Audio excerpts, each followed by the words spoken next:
ಆಕಾಶವಾಣಿ ಕನ್ನಡ ಭಾರತಿ. ಇಂದಿನ ಕನ್ನಡ ಭಾರತಿ ಕಾರ್ಯಕ್ರಮದಲ್ಲಿ ಹಾಸ್ಯ ಕಲಾವಿದರು ಹಾಗೂ ಬರಹಗಾರರಾಗಿರುವ ಎಂಎಸ್ ನರಸಿಂಹಮೂರ್ತಿ ಇವರೊಂದಿಗೆ ಸಂದರ್ಶನ ಕೇಳುವಿರಿ. ಇವರೊಂದಿಗೆ ಸಂದರ್ಶನದಲ್ಲಿ ಭಾಗವಹಿಸಿರುವವರು ನೂತನ ಎಸ್ ಕದಂ. ಶ್ರೋತೃಗಳೇ ನಮಸ್ಕಾರ. ಇವತ್ತಿನ ಕನ್ನಡ ಭಾರತಿ ಕಾರ್ಯಕ್ರಮಕ್ಕೆ ನಿಮಗೆಲ್ಲ ಪ್ರೀತಿಯ ಸ್ವಾಗತ. ರೈಲ್ನಲ್ಲಿ ರೈಲು, ಕಂಡಕ್ಟರ್ ಕರಿಯಪ್ಪ, ಬಾತ್ರೂಮ್ನಲ್ಲಿ ಸರಸ, ಸರ್ಕಾರಿ ಹನಿಮೂನು, ಇವನ್ನೆಲ್ಲ ನಾವು ಊಹೆ ಮಾಡೋಕ್ಕಾಗುತ್ತಾ? ಹೇಗೆ ಇವೆಲ್ಲ ನಡೆಯುವಂಥದ್ದೇ ನಮ್ಮ ಬದುಕಿನಲ್ಲಿ. ಆದರೆ ಸರ್ಕಾರಿ ಹನಿಮೂನು ಅನ್ನುವಂಥದ್ದನ್ನು ಹೇಳೋದಕ್ಕೂ ಮುಜುಗರ ಪಡುತ್ತಿದ್ದಂಥ ಕಾಲದಲ್ಲಿ ಒಂದು ಕೃತಿಯನ್ನೇ ಇವರು ಬರೆದಿದ್ದಾರೆ. ಆಮೇಲೆ ಜೋಕ್ಗಳಿಗಂತೂ ಕೊರತೆನೇ ಇಲ್ಲ. ಹಾಸ್ಯ ಮಲ್ಲಿಗೆಯನ್ನೇ ಹರಿಸಿದವರು. ಬೆಸ್ಟ್ ಆಫ್ ನರಸಿಂಹಮೂರ್ತಿ ಅಂತ ಇವರ ಒಂದು ಕೃತಿ ಬಂತು 2006ರಲ್ಲಿ. 68 ಕೃತಿಗಳ ಹೆಸರನ್ನು ಹೇಳಿದರೂ ಪ್ರತಿಯೊಂದರಲ್ಲೂ ಹಾಸ್ಯ ರಸವೇ ಉಕ್ಕಿ ಹರಿಯುತ್ತೆ ಅಂತಂದರೆ ಈಗ ನಿಮಗೆ ಗೊತ್ತಾಗಿರುತ್ತೆ ನಮ್ಮೊಂದಿಗಿನ ಅತಿಥಿ ಯಾರು ಅಂತ. ಎಂಎಸ್ ನರಸಿಂಹಮೂರ್ತಿಯವರು ಹೆಸರಾಂತ ಹಾಸ್ಯ ಕಲಾವಿದರು ಹಾಗೂ ಬರಹಗಾರರು. ಅವರನ್ನು ನಮ್ಮ ಕಾರ್ಯಕ್ರಮಕ್ಕೆ ಸ್ವಾಗತಿಸೋಣ. ನಮಸ್ಕಾರ ನರಸಿಂಹಮೂರ್ತಿಯವರೇ. ನಮಸ್ಕಾರ. ಇಷ್ಟೊಂದು ಕೃತಿಗಳನ್ನು ಬರೆದ್ರಿ, ಜೊತೆಗೆ ಇವುಗಳನ್ನು ಬರೆಯೋದಕ್ಕೆ ಅಂತಲೇ ನೀವು ಕೆಲಸ ಮಾಡ್ತಾ ಇದ್ದ ವೃತ್ತಿಯಿಂದ ನಿವೃತ್ತಿಯನ್ನು ತಗೊಂಡ್ಬಿಟ್ರೋ ಹೇಗೆ? ಈ ವೃತ್ತಿ ನಿವೃತ್ತಿ ಗೊಂದಲವೇ ಬೇಡ, ನಂದೇನಿದೆ ಅದೇನಿದ್ರೂ ಹಾಸ್ಯ, ನಾನು ಅಲ್ಲೇ ಹೋಗ್ಬಿಡೋಣ ಅಂತ ನಿರ್ಧಾರ ಮಾಡಿಬಿಟ್ರೋ ಹೇಗೆ? ನೀವು ಹೇಳ್ತಾ ಇರೋದು ಅಕ್ಷರಶಃ ನಿಜ. ಏಕೆಂದರೆ ನಾನು ಸ್ಟೇಟ್ ಬ್ಯಾಂಕಲ್ಲಿ ಮ್ಯಾನೇಜರ್ ಆಗಿದ್ದೆ. ಬರೀ ಹಸು ಎಮ್ಮೆಗಳಿಗೆ ಸಾಲ ಕೊಡೋದು, ವಸೂಲಿಗೆ ಹೋಗೋದು, ಇಷ್ಟೇ ಆಗೋಗಿತ್ತು ಜೀವನ. ಇದನ್ನು ಮೀರಿ ಏನಾದರೂ ಮಾಡಬೇಕು ಅಂತ ಡೈಲಿ ಸೀರಿಯಲ್ಸ್ಗೆ ಆಗ ಡಿಮ್ಯಾಂಡ್ ಇತ್ತು. ಡೈಲಿ ಸೀರಿಯಲ್ ಅಂದರೆ ಇಡೀ ದಿನ ಮಾಡಬೇಕು ನೀವು ಕೆಲಸ. ಬ್ಯಾಂಕ್ ಮ್ಯಾನೇಜರ್ ಆಗಿ ಇದನ್ನು ಮಾಡೋಕ್ಕಾಗಲ್ಲ ಅಂತ ನನಗೆ ಅನ್ನಿಸ್ತು. ಯಾವಾಗ ಆಚೆ ಹೋಗ್ತೀನೋ ಅಂತ ಯೋಚನೆ ಮಾಡ್ತಾ ಇದ್ದೆ. ನಮಗೊಂದು ಗೋಲ್ಡನ್ ಶೇಕ್ ಹ್ಯಾಂಡ್ ಅಂತ ಒಂದು 2001ರಲ್ಲಿ ಬಂತು. ಅಂದರೆ ನಿಮ್ಗೆ 5 ವರ್ಷ ಸಂಬಳ ಕೊಟ್ಟು ಆಚೆ ಹಾಕ್ಬಿಡ್ತೀವಿ, ಆಮೇಲೆ ನಿಮ್ಮ ಹಣೆ ಬರಹ ಅಂತ ಆ ಸ್ಕೀಮ್ ಹೆಸರು. ಅದೇ ರೀತಿಯಲ್ಲಿ ನಾನು ಆಪ್ಟ್ ಮಾಡಿಕೊಂಡಾಗ 11 ವರ್ಷ ಸರ್ವಿಸ್ ಇತ್ತು ನನಗೆ. ಉಳಿದ 6 ವರ್ಷ ಬಿಡಲೇಬೇಕು. ನಾನು ಬಿಟ್ಬಿಟ್ಟೆ ಅದನ್ನು. ಆದರೂ ನಷ್ಟ ಏನಿಲ್ಲ. ನಾನು ಬ್ಯಾಂಕಿಂದ VRS ತೊಗೊಂಡು ಅವತ್ತು ನನಗೆ ಒಂದು ಬೀಳ್ಕೊಡುಗೆ ಸಮಾರಂಭ, ಒಂದು ಹಾರ ಹಾಕಿ ಒಂದು ಸ್ವೀಟ್ ಬಾಕ್ಸ್ ಕೊಟ್ಟು ಮನೆ ಕಳಿಸಿದ್ರು. ತಂದು ಮನೆಯಲ್ಲಿಟ್ಟೆ. ನಮ್ಮ ಮನೆಯವ್ರಿಗೂ ಸಿಟ್ಟು. ಇನ್ನೂ 11 ವರ್ಷ ಸರ್ವಿಸ್ ಇದೆ. ಸ್ವೀಟ್ ಬಾಕ್ಸ್ ಬೇರೆ ಮನೆಗೆ ಇಟ್ಕೊಂಬಂದ್ಬಿಟ್ಟಿದ್ದೀರಾ? ನಾನು ತೊಗೊಳ್ಳಲ್ಲ ಸ್ವೀಟು ತಂದರು. ಆಮೇಲೆ ನನ್ನ ಫ್ರೆಂಡ್ಸ್ ಬೇರೆ ಹೆದರ್ಸಿದ್ರು ನನ್ನ. ನೀನು ದಿನಕ್ಕೆ 12 ಗಂಟೆ ಕೆಲಸ ಮಾಡೋನು, ಬ್ಯಾಂಕಿಂದ ನಿವೃತ್ತಿ ತೊಗೊಂಬಿಟ್ರೆ ಈಗ ಕಷ್ಟ ಆಗುತ್ತೆ. ನಿನ್ನ ಜೊತೆ ನಿನ್ನ ಹೆಂಡತಿ ವಾಕಿಂಗ್ ಬರೋದಿಲ್ಲ, ಒಂದು ನಾಯಿನ ತಗೋ ವಾಕಿಂಗ್ಗೋಸ್ಕರವಾಗಿ ಅಂತ ಹೇಳಿದ್ರು. ಅನ್ಯಾಯ ಸರ್. ಈಗ ನನ್ನೆದುರಿಗೆ ಕೂತು ನೀವು ಹೆಂಡತಿ ಬದಲಾಗಿ ನಾಯಿನ ಹಿಡ್ಕೊಂಡು ಹೋಗ್ತೀನಿ ಅಂದರೆ ನಾನು ಫ್ರೆಂಡ್ ಹೇಳಿದ್ದು. It's A fact also. ಅವ್ರು ಯಾಕೆ ಬರ್ತಾರೆ, ಬರಲ್ಲ ಅಂತ ಅಂತಾರೆ. ಆಮೇಲೆ ಮಹಡಿ ಮೇಲೆ ನಿನಗೆ ಸಣ್ಣಿಗೆ ಒಣಗಾಕ್ಬಿಟ್ಟು ನಿನ್ನ ಕೈಯಲ್ಲಿ ಒಂದು ಕೋಲ್ ಕೊಡ್ತಾರೆ, ಛತ್ರಿ ಇಟ್ಕೊಂಡು ಕಾವಲಿರಬೇಕು. ಇನ್ನೇನು ಇಲ್ವಲ್ಲ ಕೆಲಸ, ಬ್ಯಾಂಕ್ ಮ್ಯಾನೇಜರ್ ಅಲ್ವಲ್ಲ. ಎಲ್ಲ ಭಯದಿಂದಲೇ ಹಾಸ್ಯ ಶುರು ಮಾಡ್ಕೊಂಡ್ರೆ ಇಷ್ಟೆಲ್ಲ ಇತ್ತು. ಆಶ್ಚರ್ಯ ಜೀವನದಲ್ಲಿ ಟರ್ನಿಂಗ್ ಪಾಯಿಂಟ್ ಅಂದ್ರೆ ಇದೇನೆ. ಬಯಸ್ಕೋತಾ ಇರೋವಾಗ ಸಿಹಿ ಕೈ ಚಂದ್ರು ಎಂಟ್ರಿ ಕೊಟ್ಟರು. ಅವ್ರ ಕೈಯಲ್ಲಿ ಒಂದು ಸ್ವೀಟ್ ಬಾಕ್ಸ್ ಇತ್ತು. ತಂದು, ನೀವು ಪಾಪ ಪಾಂಡು ನಾವು ಸಬ್ಮಿಟ್ ಮಾಡಿದ್ವಲ್ಲ ಲಾಸ್ಟ್ ಮಂತು, ಅದೀಗ ಓಕೆ ಆಗಿದೆ, ನಾಳೆ ಬೆಳಗ್ಗೆಯಿಂದ ಬರಿಬೇಕು ನೀವು ಅಂದರು. ಈ ರೈಲ್ ಎಳೆದು ಆ ರೈಲ್ ಹತ್ಕೊಂಡೆ, ಜೀವನ ಮುಂದೆ ಹೋಯಿತು. ಸಿಹಿ ಬಾಕ್ಸ್ ನಿಮ್ಮ ಕೈಯಲ್ಲಿ ಸಿಕ್ಕಿದ್ದು, ಸಿಹಿ ಕಹಿ ಚಂದ್ರು ನಿಮ್ಮ ಎದುರಿಗೆ ಬಂದಿದ್ದು, ಅವರ ಹೆಸರಲ್ಲಿ ಕಹಿ ಇದ್ರೂ ಅವರು ಸಿಹಿಯಾಗಿಯೇ ನಿಮ್ಮ ಬದುಕನ್ನು ಪ್ರವೇಶಿಸಿದ್ರು. ಆಮೇಲೆ ಪಾಪ ಪಾಂಡು ಅಂತೇನು ಬರ್ತಿತ್ತಲ್ಲ, ಅಲ್ಲಿ ಪಾಂಡು ಪಾಪ ಆದರೂ ನೀವು ಮಾತ್ರ ದಿಗ್ಗಜರಾದ್ರಿ ಇವುಗಳಿಂದ. ನಿಜ. ಅದು ಕನ್ನಡದ ಮೊಟ್ಟ ಮೊದಲ ಹಾಸ್ಯ ಧಾರಾವಾಹಿ, ದಿನಕ್ಕೊಂದು ಕತೆ. ಹೌದು. ಅದರ ವಿಶೇಷತೆ ಏನಂದರೆ ಹಿರಿಯರಿಗೆ ಗೌರವ ಕೊಡುವಂಥ ಪಾತ್ರಗಳೇ ಅಲ್ಲಿರೋದೆಲ್ಲಾನು. ಮತ್ತು ಗಂಡ ಹೆಂಡತಿಯ ನಡುವೆ ಇರೋ ಸಂಭಾಷಣೆ ಇದೆಯಲ್ಲ, ಅದರಲ್ಲಿ ಎಲ್ಲೂ ಏಕವಚನ ಇಲ್ಲ. ಹೆಂಡತಿನ ಗಂಡ ಪಾಂಡು, ಆ ಶ್ರೀಮತಿನ ಬಾರೇ ಇಲ್ಲಿ ಅಂತ ಎಲ್ಲೂ ಕರೆದಿಲ್ಲ. ನಾನು ಯಾವುದೇ ಸೀರಿಯಲಲ್ಲೂ ಅಷ್ಟೇ ಬಾಮ್ಮ ಇಲ್ಲಿ ಅಂತ ಕರೀತಾನೆ. ಸೊ ಆ ಒಂದು ಗೌರವ ಮೇಂಟೈನ್ ಮಾಡ್ಕೊಂಡು ಹೋಗಿರೋದು. ಆಮೇಲೆ ಪಾಸಿಟಿವ್ ಮೆಸೇಜ್ ಹೊಂದಿರೋದು. ನಾನು ಒಟ್ಟು 12,000 ಎಪಿಸೋಡ್ಗಳು ಬರೆದಿದ್ದೀನಿ. ಮೊನ್ನೆ ಒಂದು ಚಾನಲಲ್ಲಿ ಇದ್ರ ಬಗ್ಗೆ ಡಿಸ್ಕಷನ್ ಮಾಡ್ತಾ ಅವರು ಹೇಳಿದ್ರು, ಇದುವರೆಗೆ ಒಂದೇ ಒಂದು ಹೆಣ ಬಿದ್ದಿಲ್ಲ ಅಂತ. 12,000 ಎಪಿಸೋಡ್ ಒಂದು ಬಿದ್ದಿಲ್ಲ. ನಗ್ತಾ ನಗ್ತಾ ಯಾರಾದರೂ ಬಿದ್ದರೆ ನಿಮ್ಗೆ ಗೊತ್ತೂ ಆಗಿಲ್ಲ ಅನಿಸುತ್ತೆ ಅಲ್ವಾ.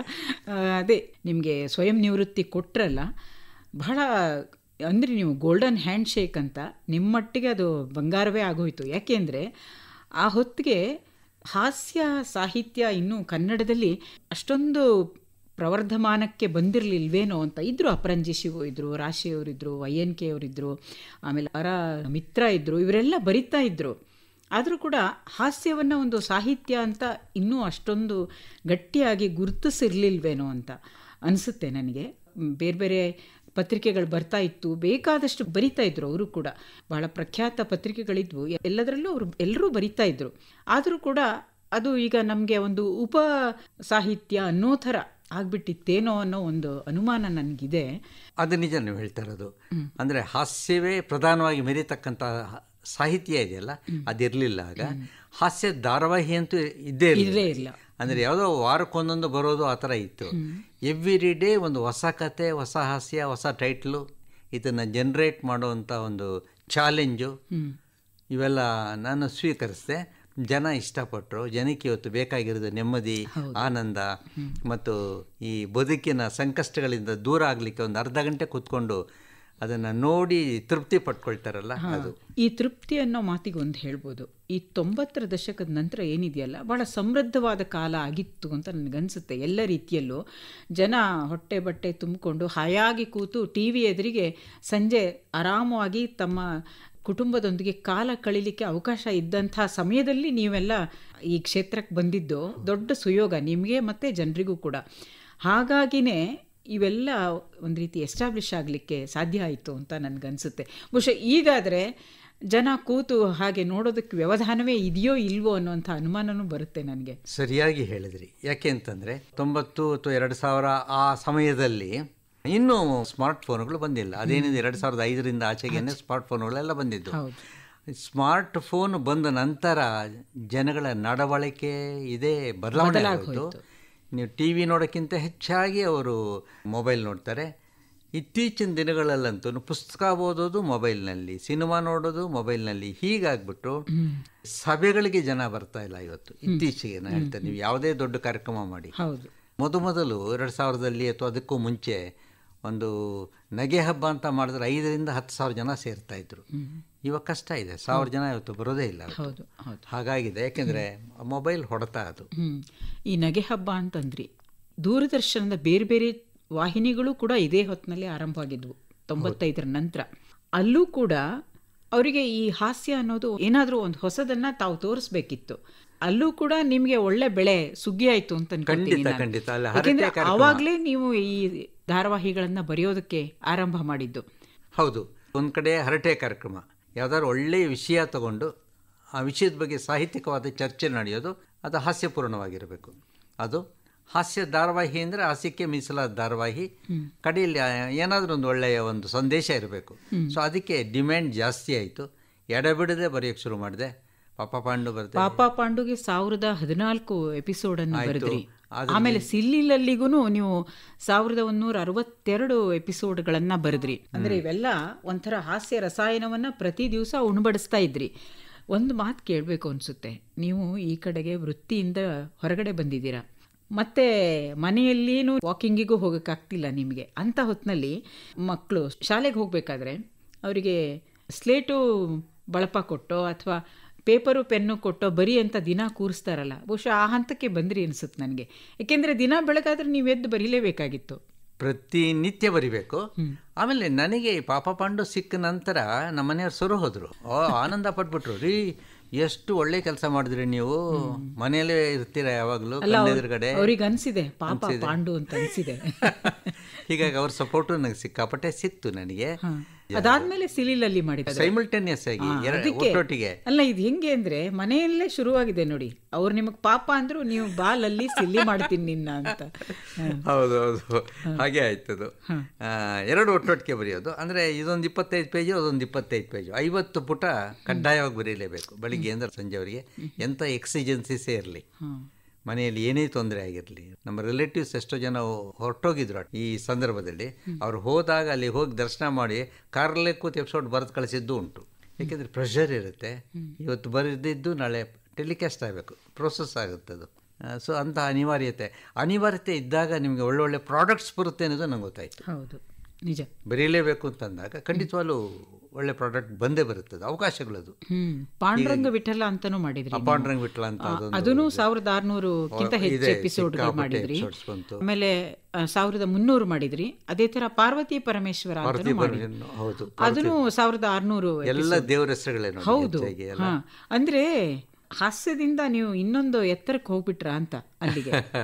ನನ್ನ ಉದ್ದೇಶ ಜನಕ್ಕೆ ಹಾಸ್ಯ ಬೇಕು. ಮತ್ತು ಆ ಸೀರಿಯಲ್ಗೆ ಹೆಸರು ಯಾಕಿಟ್ವಿ ನಾವು ಅಂತಂದರೆ, ಅದನ್ನು ಹೇಳಿದಾಗ ನಿಮಗೆ ಪುಣ್ಯ ಸಂಚಯನ ಆಗುತ್ತೆ. ಪಾರ್ವತಿ ಪರಮೇಶ್ವರ ಬರ್ತಿದೆ, ಆನ್ ಮಾಡು ಟಿ ವಿ ಅಂದಾಗ 2 ಪಾಯಿಂಟ್ಸ್ ಪುಣ್ಯ ನಿಮ್ಮ ಅಕೌಂಟಿಗೆ ಜಮಾ ಆಗುತ್ತೆ. ಸೊ ಪ್ರತಿನಿತ್ಯ ನೀವು ಪಾಂಡುರಂಗ ವಿಠಲ ಅಂದಾಗ ಅಥವಾ ಪಾರ್ವತಿ ಪರಮೇಶ್ವರ ಅಂದಾಗ ಒಂದೊಂದೇ ಪಾಯಿಂಟ್ ಆ್ಯಡ್ ಮಾಡ್ತಾ ನಿಮ್ಗೆ ಅನುಕೂಲ ಆಗುತ್ತೆ. ಆ ದೃಷ್ಟಿ ಇನ್ನೇನಾದರೂ ಇಡ್ಬೋದಿತ್ತು. ಹೀಗಾಗಿ ದೇವರ ಹೆಸರಿಟ್ಟೇ ನಾವು ಅದನ್ನು ಮುಂದೆ ಹೋದ್ವಿ. ಇದಕ್ಕೆ ಪ್ರಮುಖ ಕಾರಣ ಸಿಹಿ ಕೈ ಚಂದ್ರು ಮತ್ತು ಸಿಹಿ ಕೈ ಗೀತಾ ಅವರ ಒಂದು ಸಜೆಷನ್ನು. ಇನ್ಫ್ಯಾಕ್ಟ್ ಇದ್ರ ಹಿಂದೆ ನನಗೆ ಬೆಂಗಾವಲಾಗಿ ನಿಂತವ್ರೆ ಅವರು. ದಂಪತಿಗಳು ನಮ್ಮ ಮನೆಗೆ ಬಂದ್ಬಿಡೋರು ಸ್ಟೋರಿ ಲೈನ್ ಡಿಸ್ಕಸ್ ಮಾಡಿ ಅವರು ಹೋಗ್ತಿರೋಂಗೆ ಅವತ್ತು ರಾತ್ರಿ ಹೊರಟೋಗೋದು ಎಪಿಸೋಡು. ಸೊ ಹೀಗೆ 12,000 ಕಂತುಗಳು ಬರೆದ್ರಿ ಅಂತ ನೀವೇ ಹೇಳಿದ್ರಿ. ಇವಾಗ ಪ್ರತಿದಿನ ಕೂತ್ಕೊಂಡು ಬರೆದ್ರು ಈ ಥರ ಕಂತುಗಳನ್ನು ಬರೆಯೋದಿದೆಯಲ್ಲ, ಇದು ಒಂಥರ ಸೃಜನಶೀಲವಾದ ಕೆಲಸ. ನಿಜ ಹೇಳಬೇಕಂದ್ರೆ ನೀವು ಅದು ತಮಾಷೆ ಬರೀರಿ ಅಥವಾ ಇನ್ನೇನೋ ಬರೀರಿ, ಕತೆ ಕಾದಂಬರಿನೋ ಇನ್ನೇನೋ ಬಹಳ ಬದುಕಿನ ಬಗ್ಗೆ ಕೂತ್ಕೊಂಡು ಘನಘೋರ ವಿಚಾರ ಮಾಡ್ತಾ ಬರಿತೀರಾ, ಏನೇ ಆದರೂ ಎಲ್ಲವೂ ಸೃಜನಶೀಲವಾದದ್ದೇ. ಹೀಗೆ ಹೆಂಗೆ ಇದು ಪುಂಖಾನುಪುಂಖವಾಗಿ ಈ ಥರ ಒಳಗಡೆ ಸೃಜನಶೀಲತೆ ತುಂಬಿಕೊಂಡಿದ್ದು ಹೇಗೆ ಅಂತ ನನಗೆ ಒಂದು ದೊಡ್ಡ ಕೌತುಕ ಇದು. ನಾನು ಮೊದಲಿಂದಾನು SSLC ಇದ್ದಾಗಲೇ ಬರವಣಿಗೆ ಶುರು ಮಾಡಿಕೊಂಡೆ. PUCಗೆ ಬರೋ ಹೊತ್ತಿಗೆ ಒಂದು ನನ್ನ ಪುಸ್ತಕನೂ ಪ್ರಿಂಟಿಂಗ್ ಎಲ್ಲ ಶುರು ಆಗೋಯ್ತು. ಅಂದರೆ ನಾನು ಹಾಸ್ಯವನ್ನು ಇಷ್ಟಪಡ್ತಾ ಇದ್ದೆ. ಭಾರತೀ ಪ್ರಿಯ ಅಂತ ಒಬ್ಬರಿದ್ದರು, ಉತ್ಥಾನ ಸಂಪಾದಕರು, ವೆಂಕಟರಾವ್ ಅಂತವರ ನಿಜವಾದ ಹೆಸರು. ಅವರೊಂದು ಸಲ ನಾನು ಕರೆಸ್ಬಿಟ್ಟು ಅವ್ರ ಆಫೀಸಲ್ಲಿ ಹೇಳಿದ್ರು, ಇವತ್ತು ಕತೆಗಳು ಬರೆಯೋಕ್ಕೆ 100 ಜನ ಇದ್ದಾರೆ, ಆದರೆ ಹಾಸ್ಯ ಬರೆಯೋಕ್ಕೆ ಬೆರಳೆಣಿಕೆ ಜನ ಮಾತ್ರ ಇದ್ದಾರೆ. ನೀನು ಕಥೆಯನ್ನು ಕಮ್ಮಿ ಮಾಡಿ ನೀನು ಹಾಸ್ಯವನ್ನು ರೂಢಿಸ್ಕೋ. ಹಾಸ್ಯದಲ್ಲೇ ಬೇರೆ ಬೇರೆ ರೀತಿಗೆ ಪ್ರಯತ್ನ ಮಾಡು. ಒಂದು ಚಪಾತಿ ಹಿಟ್ಟನ್ನು ಕೈಯಲ್ಲಿ ಹಿಡಿದು ಅದನ್ನು ಬೇರೆ ಬೇರೆ ರೀತಿಯಲ್ಲಿ ಅದಕ್ಕೆ ಶೇಪ್ ಕೊಡ್ತಾ ಹೋದರೆ ಅದು ಶಿವಲಿಂಗದ ಥರ ಕಾಣುತ್ತೆ, ಗಣಪತಿ ಥರ ಕಾಣುತ್ತೆ, ಅಥವಾ ಒಂದು ಆನೆ ಥರ ಕಾಣುತ್ತೆ. ಹೀಗೆ ಹಿಟ್ಟು ಅದೇ ಆದರೂ ನೀವು ಅದನ್ನು ಬಿಂಬಿಸೋದು ಬೇರೆ ರೀತಿಯಲ್ಲಿ. ಹಾಗೆ ಹಾಸ್ಯದಲ್ಲಿ ವೈವಿಧ್ಯ ತಗೊಂಬ ಅಂತ ನನಗೆ ಹೇಳಿದ್ರು. ಅದು ತಲೆಯಲ್ಲಿ ಕುತ್ಕೊಳ್ತು. ಅಲ್ಲಿಂದ ಆಚೆಗೆ ಹೊಸ ಹೊಸ ಪ್ರಯೋಗಗಳೆಲ್ಲ ಮಾಡಾಕ್ಬಿಟ್ಟೆ. ಈ ಪಾಪ ಪಾಂಡು ಬರೆಯುವಾಗ ನಿಮ್ಮ ಬದುಕಿನಲ್ಲಿ ನಡೀತಾ ಇದ್ದಂಥದ್ದು ಅದುವರೆಗೆ ಅದೇ ನೀವು ಮೊದಲೇ ಶುರು ಮಾಡಿದ್ದು, ಅವೆಲ್ಲ ಹೇಗೆ ಇದಕ್ಕೆ ಕೊಡುಗೆ ಕೊಡ್ತಾ ಬಂತು ಸರ್? ಬದುಕಲ್ಲಿ ನಡೆದ ಕತೆ ನಾನು ಬರೆದಿಲ್ಲ, ಯಾಕೆಂದರೆ ಅದರಲ್ಲಿ ಪಾಪ ಪಾಂಡು ಕೈ ತಟ್ಟಿ ಹೆಂಡತಿ ಬಾಲ್ಕನಿಂದ ಎಸೀತಾಳೆ. ನಮ್ಮನೆಯಲ್ಲಿ ಆ ಥರ ಯಾವತ್ತೂ ಮಾಡಿಲ್ಲ. ನಮ್ಮನೇಲಿ ಬಾಲ್ಕನಿ ಇಲ್ಲ. ಆ ಭಯದಿಂದಲೇ ನೀವು ಬಾಲ್ಕನಿ ಮಾಡಿಲ್ಲ. ಆದರೆ ಸಿಹಿ ಕೈ ಚಂದ್ರವ್ರ ಮನೇಲಿ ಬಾಲ್ಕನಿ ಇದೆ. ಅವ್ರ ಮನೇಲಿ ಆಗಿರಬಹುದು ಅನ್ನೋ ಊಹೆ ಇದೆ. ಒಂದ್ಸಲ ವೇದಿಕೆ ಮೇಲೆ ಕೇಳಿದೆ ವಿಷಯ, ಅವ್ರು ಆಮೇಲೆ ಹೇಳ್ತೀನಿ ಅಂತ. ಹೀಗೆ ಅವ್ರ ಸಪೋರ್ಟು ಅಲ್ಲಿದೆ. ಅಂದರೆ ಬದುಕಲ್ಲಿ ನಡೀತಕ್ಕಂಥ ವಿಷಯಗಳನ್ನು ನೀವು ಹೊಸ ರೀತಿಯಲ್ಲಿ ಕೊಟ್ಟಾಗ ಅದು ಜನ ಸ್ವೀಕರಿಸ್ತಾರೆ.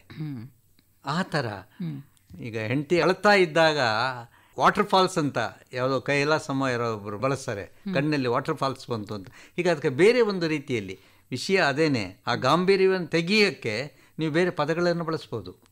ಬಳಸಿದಾಗ ಅದೇನಾಗುತ್ತೆ, ಹೆಂಡತಿ ಭಾಳ ಘಟವಾಣೆ ಆಗಿದ್ದಾಗ ಕೈಲಾಸಮ್ಮನ ಬೈತಾ ವಾಟೆ ಮೆಟಾಲಿಕ್ ಮೌತೆ ನಿಂದು ಘಟವಾಣಿ ಹೇಳ್ತಾರಲ್ಲ, ಘಟವಾಣಿಗೆ. ಸೊ ಆ ಥರದ ಪದಗಳನ್ನು ನೀವು ಬಳಸಿದಾಗ ಅಲ್ಲಿ ಜನಕ್ಕೆ ಇಷ್ಟನೂ ಆಗುತ್ತೆ, ಅವಳು ಅದನ್ನು ರಿಸೀವ್ ಮಾಡ್ತಾಳೆ ಹೊಸ ಪದ ಹಾಕಿದ್ದಕ್ಕೆ. ಹೀಗಾಗಿ ಯಾವುದೇ ವಿಷಯವನ್ನು ಹೇಳಿ ಅದು ಶುಗರ್ ಕೋಟೆಡ್ ಪಿಲ್ ಆಗಿರಬೇಕು, ಹಾಗೆ ಜನ ತೊಗೋತಾರೆ. ನೀವು ಗಂಭೀರವಾಗಿ ಉಪನ್ಯಾಸಗಳು ಮಾಡ್ತಾ ಹೋದರೆ ಅದು ತೊಗೊಳ್ಳೋದಿಲ್ಲ, ಅದು ಎದ್ದೋಗ್ಬಿಡ್ತಾರೆ. ಇವತ್ತು ಅದಕ್ಕೇ ಪುರಾಣಕ್ಕೆ ಸಂಬಂಧಪಟ್ಟಾಗ ಪ್ರವಚನಗಳು ಭಾಳ ಕಡಿಮೆ ಆಗ್ತಿರೋದು ಅದೇ ಕಾರಣ. ಮೊದಲು ದಾಸರ ಹರಿಕತೆ ಅಂತ ಜನ ಸೇರ್ತಾ ಇದ್ರು, ಹಾಸ್ಯವನ್ನು ಅವರು ಬಳಸ್ತಾ ಇದ್ರು. ಬಟ್ ಇವತ್ತು ಅದು ಕಡಿಮೆ ಆಗ್ತಾ ಇದೆ. ಅಲ್ಲೂ ಕೂಡ ಉಪಕಥೆಗಳ ಮೂಲಕ ಅದನ್ನು ಹೇಳ್ತಾ ಇದ್ರು. ಉಪಕಥೆಗಳೇ ಬಹಳ ರಂಜನೀಯವಾಗಿರ್ತಾ ಇತ್ತು, ಅವುಗಳಿಗೆ ಜನ ಹೋಗ್ತಾ ಇದ್ರು. ಆ ಉಪಕಥೆಗಳಲ್ಲೂ ಒಂದು ಮಾರಲ್ ಇರೋದು ಖಂಡಿತ. ಸೊ ಅದು ನಿಜ. ನೀವು ಅದನ್ನ ಬಹುಶಃ ಇಂಥ ಒಂದು ಎಲಿಮೆಂಟನ್ನೇ ನೀವು ಬಳಸ್ಕೊಂಡ್ರಿ ಅಂತ ಕಾಣುತ್ತೆ. ಹೌದು ಹೌದು. ಕತೆ ಜೊತೆ ಉಪಕಥೆಗಳು ಹೇಳ್ತಾನೆ ಅದು ಬರೀ ಹಾಸ್ಯ ಆಗಿರ್ಲಿಲ್ಲ, ಅಲ್ಲಿ ತಿವಿಯೋದಿತ್ತು, ಕಚಗುಳಿ ಕೊಡೋದಿತ್ತು, ಈ ಥರ ಹಾಸ್ಯ. ಆಮೇಲೆ ಸಾಹಿತ್ಯಿಕ ಸಾಲುಗಳು, ಉದಾಹರಣೆಗಳು ನಾನು ಕೊಡ್ತಾ ಹೋದೆ. ನನ್ನ ಮಾಮೂಲಿ ಎಪಿಸೋಡ್ನಲ್ಲೇ ಯಾವುದೋ ಒಂದು ಮಹಾಭಾರತದ ಪ್ರಸಂಗ ಅಥವಾ ರಾಮಾಯಣದ ಪ್ರಸಂಗ ಈ ರೀತಿಯಾಗಿ ಅದನ್ನು ಸೇರಿಸಿದಾಗ ಜನಕ್ಕೆ ಅಲ್ಲಿ ಕುತೂಹಲ ಹುಟ್ಟುತ್ತಾ ಇತ್ತು ಮತ್ತು ಅದನ್ನು ಕೇಳಿರೋರು ಖುಷಿ ಪಡ್ತಾಯಿದ್ರು. ಈಗ ಸ್ವಲ್ಪ ಸಾಹಿತ್ಯಿಕವಾಗಿ ಕೂಡ ನಾವು ಬರೆಯೋಕ್ಕೆ ಪ್ರಯತ್ನ ಮಾಡಬೇಕಾಗತ್ತೆ. ಇಲ್ಲ ಅಂದರೆ ಜಳ್ಳಾಗ್ಬಿಡುತ್ತೆ ಅದು ಹಾಸ್ಯ. ಬರೀ ನಗೆಗಾಗಿ ಈಗ ನಗೆಯನ್ನು ಎಬ್ಬಿಸಬಾರ್ದು. ನಗೆಯ ಮುಖಾಂತರ ಯಾವುದಾದ್ರು ಒಂದು ಸಂದೇಶವನ್ನು ಕೊಡಲಿಕ್ಕೆ ಅಥವಾ ಒಂದು ಸಮಾಜವನ್ನು ತಿದ್ದಕ್ಕೆ ನಾವು ಪ್ರಯತ್ನ ಮಾಡಬೇಕು. ಇದಕ್ಕೆ ಪ್ರೇರಣೆ ಬಹುಶಃ ನೀವು ನಾಟಕ ಬರಿತಾ ಇದ್ದಿದ್ದು ಅಂತ ಅನಿಸುತ್ತೆ ನನಗೆ. ನಾಟಕಗಳನ್ನು ಸಾಕಷ್ಟು ಬರೆದಿದ್ದೀರಾ, ಒಂದು 15 ನಾಟಕಗಳನ್ನು ಬರೆದಿದ್ದೀರಾ ನೀವು. ಆದರೆ ನಿಮ್ಮನ್ನು ಜನ ನಾಟಕಕಾರ ಅಂತ ಗುರುಸೋದಕ್ಕಿಂತ ನಿಮ್ಮನ್ನು ಹೆಚ್ಚು ಹಾಸ್ಯ ಬರಹಗಾರ ಅಂತಲೇ ಗುರುಸೋದು. ಏಕೆಂದರೆ ಅದು ನಿಮಗೆ ದೊಡ್ಡ ಒಂದು ಪ್ರಭೆಯನ್ನು ತಂದು ಕೊಟ್ಟುಬಿಡ್ತು, ಹಾಸ್ಯ ಬರಹ ಅಂತ ಅಂದ್ಕೋತೀನಿ ನಾನು. ಈ ನಾಟಕಗಳ ಮೂಲಕ ನೀವು ಅದನ್ನು ಮಾಡಿದ್ದಿದೆ, ಜನರಿಗೆ ಒಂದು ಸಂದೇಶ ಕೊಡಬೇಕು. ಒಂದು ಸಂದೇಶ ಹೇಗಿತ್ತು ಅಂದರೆ ಬೆಗ್ಬಾರ ಅಳಿಯ ಅಂತ ಭಾಳ ಪಾಪ್ಯುಲರ್ ಆದ ನಾಟಕ ಅದು. ಅದರಲ್ಲಿ ಸಪ್ತಪದಿ ಬಗ್ಗೆ ನಾನು ಪ್ರಸ್ತಾಪ ಮಾಡ್ತಾ, ಸಪ್ತಪದಿಯಲ್ಲಿ ನಾವು ಸಕ ಸಪ್ತಪದಿ ಬಾಬಾ ಅಂತ 7ನೇ ಹೆಜ್ಜೆ ಇಡ್ತೀವಿ, ಲೆಟ್ ಅಸ್ ಬಿ ಫ್ರೆಂಡ್ಸ್ ಅಂತ ನಾವು ಹೇಳ್ತೀವಲ್ಲ. ಅದಾದ ಮೇಲೆ ಇನ್ನೂ ಒಂದನ್ನು ನಾನು ಸೇರಿಸ್ದೆ, ಅಷ್ಟಪದಿ ಅಂತ ಅದ್ರಲ್ಲಿ ಬರುತ್ತೆ. ಅಷ್ಟಪದಿ ಏನವ ಅಂದರೆ ಸ್ತ್ರೀ ಭ್ರೂಣವನ್ನು ನಾವಿಬ್ಬರು ಹತ್ಯೆ ಮಾಡುವುದಿಲ್ಲ ಅಂತ ಅಗ್ನಿ ಸಾಕ್ಷಿಯಾಗಿ 8ನೇ ಹೆಜ್ಜೆ ಇಡಬೇಕು ಅಂತ ನಾಟಕದಲ್ಲಿ ಹೇಳಿದ್ದೀನಿ.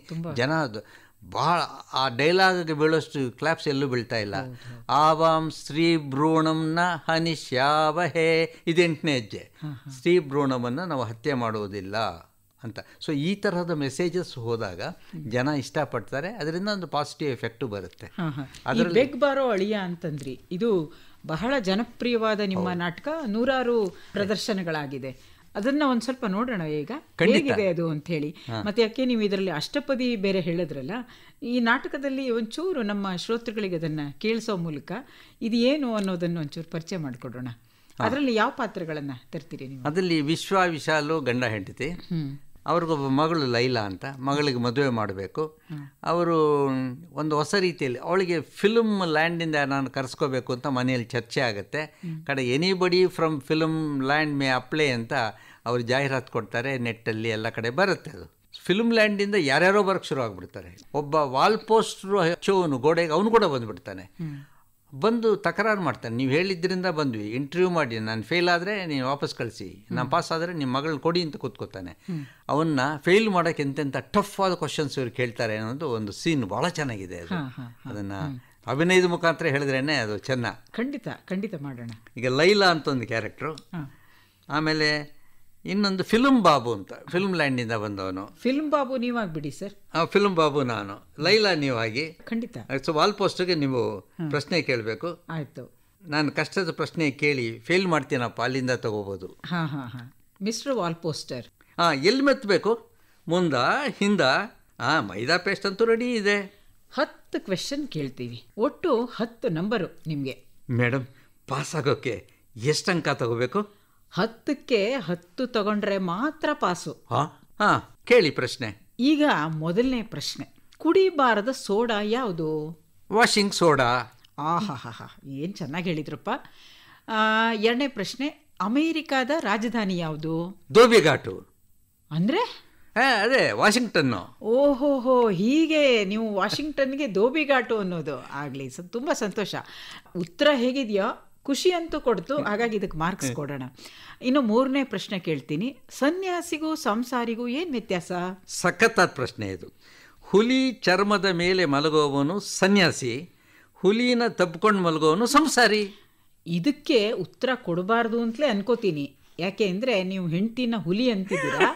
ಆದರೂ ಇರಲಿ, ಮುಂದಿನ ಪ್ರಶ್ನೆ ಕೇಳ್ತೀನಿ. ಸಮುದ್ರ ಎಲ್ಲಿ ತುಂಬ ಆಳವಾಗಿರುತ್ತೆ? ತಾಳದಲ್ಲಿ. ಕರೆಕ್ಟಾಗಿ ಹೇಳಿದ್ರಿ ನೋಡಿ, ನಿಮ್ಮ ತಲೆ ಹೇಗಿದೆಯೋ ಇದರಲ್ಲಿ ಗೊತ್ತಾಗ್ತಾ ಇದೆ. ಆಲೂಗಡ್ಡೆ ಯಾಕೆ ಒಳ್ಳೆಯ ಪತ್ತೆದಾರ? ಇದು ನನ್ನ 5ನೇ ಪ್ರಶ್ನೆ. ಆಲೂಗಡ್ಡೆ ಮೇಲೆ ಕಣ್ಣುಗಳಿರುತ್ತಲ್ಲ, ಆ ಕಣ್ಣುಗಳನ್ನ ಅದು ಸದಾ ತೆರೆದುಕೊಂಡಿರುತ್ತೆ. ಖಂಡಿತ, ಇದಕ್ಕಂತೂ ಪೂರ್ತಿ ಹಿಂದಿನ ಪ್ರಶ್ನೆದು ಮಾರ್ಕ್ಸ್ ಕೊಡ್ತೀನಿ, ಯಾಕೆಂದರೆ ನಿಮ್ಮ ಕಣ್ಣುಗಳು ತೆರೆದುಕೊಂಡಿರುತ್ತೆ ಅನ್ನೋದು ಇದರಿಂದ ಗೊತ್ತಾಯಿತು.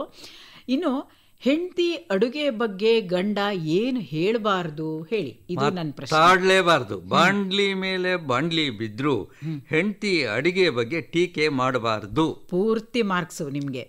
ಹೋಟೆಲ್ ಮಾಣಿಗಳಿಗೆ ಟೆನ್ನಿಸ್ ಆಟ ಸುಲಭ, ಯಾಕೆ? ಅವ್ರ ಕೆಲಸ ಏನು? ಸರ್ವ್ ಮಾಡೋದು. ಸರ್ವ್ ಮಾಡಿ ಮಾಡಿ ಅಭ್ಯಾಸ ಇರುತ್ತೆ, ಟೆನ್ನಿಸ್ ಆಡ್ತಾರೆ. ಏಸ್ ಹೊಡೆದ್ಬಿಟ್ರಿ, ನಿಮಗೆ ಪೂರ್ತಿ ಮಾರ್ಕ್ಸು. ಇನ್ನು 200 ಇಂಚ್ ಮಳೆ ಬಿದ್ದರೂ ಒದ್ದೆ ಆಗದು ಯಾವುದಪ್ಪ? ಆಕಾಶ. ಆಹಾ, ಏನು ಚೆನ್ನಾಗಿ ಹೇಳಿದ್ರಪ್ಪ ಫಿಲ್ಮ್ ಬಾಬು ನೀವು. 4 ಕಾಲಿದ್ರೂ ನಡಿಲಾಗದ್ದು ಯಾವುದು? 4 ಕಾಲು ಇದೆ, ನಡೆಯಲ್ಲ. ಗೊತ್ತಾಯ್ತು. ಅದು ಯಾವುದು ಅಂದ್ರೆ ಒಗೆದು ಒಣಗಾಕಿರೋ 2 ಪ್ಯಾಂಟ್ಗಳು. ಆಹಾ, ಇದಕ್ಕೆ 9ನೇ ಪ್ರಶ್ನೆನೇ ಸಾಕು. ಮಾರ್ಕ್ಸ್ ಅಂತೂ 10ಕ್ಕೆ 10 ಕೊಟ್ಬಿಡೋಣ ಅನ್ಕೋತಿದ್ದೀನಿ. ಯಾಕೆಂದ್ರೆ ದಿನನೂ ಪ್ಯಾಂಟನ್ನು ಒಣಗಿಸ್ತೀವಿ, ಆದರೆ ಅದಕ್ಕೆ 2 ಕಾಲಿದೆ ಅಂತ ಗೊತ್ತಾಗಿದ್ದೆ ಇವಾಗ ನೀವು ಹೇಳಿದ ಮೇಲೆ. ಹೀಗೆ ತುಂಬ ಚೆನ್ನಾಗಿತ್ತು ಸರ್. ಬೆಗ್ ಬಾರೋ ಅಳಿಯನ್ನ ಬಹಳ ಒಳ್ಳೆ ಪಾತ್ರಗಳನ್ನು ನೀವು ಇಂಥ ಅನೇಕ ಪಾತ್ರಗಳನ್ನು ಸೃಷ್ಟಿ ಮಾಡಿದ್ರಿ. ಒಂದು ತುಣುಕನ್ನಷ್ಟೇ ನಾವೀಗ ನಮ್ಮ ಕೇಳುಗರಿಗೆ ಕೇಳಿಸ್ಲಿಕ್ಕೆ ಸಾಧ್ಯ ಆಯಿತು. ಈ ನಾಟಕ ಬಹುಶಃ ಮುಂದೆ ಎಲ್ಲಾದರೂ ಆದರೆ ಖಂಡಿತ ಜನ ಇದನ್ನು ಟಿಕೆಟ್ ಕೊಂಡು ನೋಡೋದು ನಿಜ ಅಂತ ಅನಿಸುತ್ತೆ ನನಗೆ. ಹೌದು. ಇನ್ನು ಈ ನಾಟಕಗಳ ಬಗ್ಗೆ ಹೇಳಿ ನೀವು, ಏಕೆಂದರೆ ಅಲ್ಲಿ ಈ ಹಾಸ್ಯದ ಜೊತೆಗೇನೆ ಒಂದು ಮೆಸೇಜು ಬಹಳ ಬೇಕಾಗುತ್ತೆ ನಾಟಕಗಳಲ್ಲಿ. ಮತ್ತು ನೀವು ಅಲ್ಲಿ ಪಾತ್ರಗಳನ್ನು ಸೃಷ್ಟಿ ಮಾಡೋದ್ರ ಜೊತೆಗೆ ಸನ್ನಿವೇಶಗಳನ್ನು ಸೃಷ್ಟಿ ಮಾಡಬೇಕು. ಇದಕ್ಕೆ ಇನ್ನೂ ಹೆಚ್ಚಿನ ನಿಮ್ಮೊಳಗಿನ ಲೇಖಕ ಹೆಚ್ಚು ಕೆಲಸ ಮಾಡಬೇಕಾಗತ್ತೆ. ಹೌದು. ನಾವು ಕಂಡ ದೃಶ್ಯಗಳನ್ನು ಯಥಾವತ್ತ ಹೇಳಿದ್ರೆ ನಿಮಗೆ ಅದು ಪಂಚ್ ಆಗಲ್ಲ. ಪಂಚ್ ಆಗಬೇಕಾದ್ರೆ ಅಲ್ಲಿ ಏನೋ ಒಂದು ಬೇರೆ ರೀತಿಯಲ್ಲಿ ದೃಶ್ಯವನ್ನು ಕಟ್ಟಿಕೊಡ್ಬೇಕು. ಈಗ ಬ್ಲ್ಯಾಕ್ ಆ್ಯಂಡ್ ವೈಟ್ ಸಿನಿಮಾಗೂ ಕಲರ್ ಸಿನಿಮಾಗೂ ನೋಡುವಂಥ ವ್ಯತ್ಯಾಸ ನೀವು ಗಮನಿಸಿದ್ದೀರಾ? ಕಲರ್ ಸಿನಿಮಾದಲ್ಲಿರೋ ಆಕರ್ಷಣೆ ಬ್ಲ್ಯಾಕ್ ಆ್ಯಂಡ್ ವೈಟಲ್ಲಿ ಸಿಗಲ್ಲ. ಆ ಥರ ಆಗ್ಬಿಟ್ಟಿದೆ ಈಗ. ಅಂದರೆ ಕೆಲವು ದೃಶ್ಯಗಳು ನಾವು ಹೆಂಗೆ ಕಟ್ಟಿಕೊಡ್ತೀವಿ ಅಂದರೆ, ಕಾಲೇಜ್ ದಿನಗಳಲ್ಲಿ ವಿಶ್ವ ಇದ್ದ, ನಾನು ವಿಶ್ವ ಎಲ್ಲ ಕಡೆ ಬರ್ತಾನೆ. ಅವ್ನಿಗೊಂದೇ ಪ್ರಾಬ್ಲಮ್ ಏನಪ್ಪ ಅಂದರೆ, ಈ ಹುಡುಗಿಯರು ಅನೇಕ ಹುಡುಗರನ್ನು ಪ್ರೀತಿ ಮಾಡ್ತಾ ಇರ್ತಾರೆ. ಏನಿದು ಮಲ್ಟಿಪಲ್ ಪ್ರೀತಿ ಕಂಡು ಕಡೆಗೆ ದೇವ್ರನ್ನ ಕುರಿತು ಅವ್ನು ತಪಾಸ್ ಮಾಡ್ತಾನೆ. ಒಂದು ಹುಡುಗಿ 4-5 ಜನ ಬಾಯ್ ಫ್ರೆಂಡ್ಸ್ ಜೊತೆ ಇರೋ ಸರಿಯಲ್ಲ ಅಂದ್ಬಿಟ್ಟು ದೇವ್ರಿಗೆ ಠಕ್ ಅಂತ ಪ್ರತ್ಯಕ್ಷ ಆದ. ನನ್ನ ಕೃತಿಯಲ್ಲಿ ಆದ. ಅವನು, ಏನಪ್ಪ ವತ್ಸ, ಏನು ಬೇಕೋ ಕೇಳು, ನಾನು ಈಗಲೇ ಮಾಡ್ಕೊಡ್ತೀನಿ ಅಂದ ದೇವರು. ವಿಶ್ವ ಹೇಳ್ತೇನೆ, ಹಾಗಿದ್ರೆ ಬೆಂಗಳೂರಿಂದ ಅಮೇರಿಕಕ್ಕೆ ಒಂದು ರೋಡ್ ಮಾಡಿಕೊಡು ಅಂದ, ರಸ್ತೆ. ಹಣೆ ಚೆಚ್ಕೊಂಡ ದೇವರು. ಸಾಧ್ಯವೇ ಇಲ್ಲ, ಸಮುದ್ರಗಳ ಅಡ್ಡ ಬರುತ್ತೆ, ಇದು ಭಾಳ ಭಾಳ ಕಷ್ಟ, ಇದ್ರ ಬದಲು ಬೇರೆ ಏನಾದರೂ ಕೇಳು, ಖಂಡಿತ ಮಾಡಿಕೊಡ್ತೀನಿ ಅಂತ ದೇವ್ರು ಹೇಳ್ದ. ಆವಾಗ ಈ ಪ್ರಶ್ನೆ ತೆಗಿತಾನೆ ವಿಶ್ವ. ಹುಡುಗಿಯರ ಪ್ರೀತಿ ಬಗ್ಗೆ ಒಂದು ಪ್ರಶ್ನೆ. ಒಬ್ಬ ಹುಡುಗಿ ಒಬ್ಬ ಹುಡುಗನ ಮಾತ್ರ ಪ್ರೀತಿ ಮಾಡಬೇಕು, ಆ ರೀತಿ ಮಾಡು ದೇವ್ರೇ ಅಂತ ಹೇಳಿದ ತಕ್ಷಣವೇ ನಡಿಗೆ ಹೋದ ದೇವರು. ಆಯ್ತಪ್ಪ, ಅಮೇರಿಕಕ್ಕೆ ರೋಡ್ ಮಾಡ್ಕೊಡ್ತೀನಿ, ಸಿಂಗಲ್ ರೋಡ್ ಬೇಕೋ ಡಬಲ್ ರೋಡ್ ಬೇಕೋ ಅಂತ ಕೇಳ್ತಾನೆ. ಏನೋ ಒಂದು ಬೇಕಾಗುತ್ತೆ ಪಂಚು ಕ್ರಿಯೇಟ್ ಮಾಡಲಿಕ್ಕೆ. ಅಲ್ಲೆಲ್ಲ ಹೆಣ್ಮಕ್ಳು ನಿಮ್ಮ ಸಹಾಯಕ್ಕೆ ಬಂದ್ಬಿಡ್ತಾರಲ್ಲ. ಅಲ್ಲ, ವಿಶಾಲು ಬರಲೇಬೇಕು. ಯಾಕೆಂದರೆ ನಾವು ಒಂದು ಕುಟುಂಬದಲ್ಲಿದ್ದಾಗ ಮುಂಚೆಯಿಂದ ಇತ್ತು, ಗಂಡ ಹೆಂಡತಿಯನ್ನು ರೇಗಿಸೋದು, ನಾದಿನಿಯನ್ನು ರೇಗಿಸೋದು, ಮಾವ ಅತ್ತೆಯನ್ನು ರೇಗಿಸೋದು. ಹೀಗೆ ಕುಟುಂಬದಲ್ಲಿ ಹಬ್ಬಗಳಂದು ಅಥವಾ ಬೇರೆ ಬೇರೆ ಸಂದರ್ಭಗಳಲ್ಲಿ ಬೀಗರ ಹಾಡುಗಳೇ ಮುಂಚೆ ಬರ್ತಾ ಇತ್ತು, ಒಬ್ಬರನ್ನೊಬ್ಬರು ರೇಗಿಸೋದು ಅದಿತ್ತು. ಇವತ್ತೇನಾಗಿದೆ, ಕೂಡು ಕುಟುಂಬಗಳೇ ಕಡಿಮೆ ಆಗಿರೋದ್ರಿಂದ ಒಬ್ಬರನ್ನೊಬ್ಬರು ರೇಗಿಸೋ ಸಂಸ್ಕೃತಿನೇ ಹೊರಟೋಗಿದೆ. ಅದು ಬೇಕದು. ಆ ಪ್ರೀತಿ ಹೆಚ್ಚಬೇಕಾದ್ರೆ ನೀವು ಹತ್ತಿರ ಬರಬೇಕಾದ್ರೆ ಒಬ್ಬರನ್ನೊಬ್ಬರು ಕಾಲೆಳೀತಾ ಮಾತಾಡ್ತಾ ರೇಗಿಸ್ತಾ ಇದ್ದರೆ ಅದು ಚೆನ್ನಾಗಿರುತ್ತೆ. ಅದು ಹಳೆ ಕುಟುಂಬದಲ್ಲಿ ನೋಡ್ಬೋದು, ಇವತ್ತಿನ ಇಲ್ಲ. ನಮ್ಮ ಅಜ್ಜಿ ಕಾಲದಲ್ಲಿ ಎಷ್ಟು ಪ್ರೀತಿ ಇತ್ತು. ನಾ ಹೇಳ್ತಾ ಇರೋದು 50 ವರ್ಷಗಳ ಹಿಂದಿನ ಕತೆ. ಆ ಪ್ರೀತಿ ನಂಗೆ ಕಾಣ್ತಾ ಇಲ್ಲ. ಇವತ್ತಿನ ಯುವ ಜನತೆ, ಮಕ್ಕಳಾಗಲಿ ಮೊಮ್ಮಕ್ಕಳಾಗಲಿ ಚಿಕ್ಕವರಾಗಲಿ ದೊಡ್ಡವ್ರನ್ನ ಅವ್ರು ಅಷ್ಟು ಪ್ರೀತಿ ಮಾಡ್ತಿರ್ಲಿಲ್ಲ. ಈಗ ನೀವಾಗಲಿ ನಾನಾಗಲಿ ನಮ್ಮ ಅಜ್ಜಿ ತಾತನ ಹೆಂಗೆ ಪ್ರೀತಿ ಮಾಡ್ತಾಯಿದ್ವಿ. ಸರ್ಜಾಪುರದಲ್ಲಿ ನಮ್ಮ ಅಜ್ಜಿ ಇದ್ದರು, ತಾತ ತೀರ್ಕೊಂಡ್ಮೇಲೆ 95 ಇಯರ್ಸ್ ಆಕೆಗೆ. ಒಂದು ಸಲ ಅಜ್ಜಿ ನೋಡೋಕ್ಕೆ ನಾನು ಬ್ಯಾಂಕಿಂದ ಹೊರಟೆ. 50 ವರ್ಷಗಳ ಹಿಂದಿನ ಕತೆನ ಹೇಳ್ತಾ ಇರೋದು.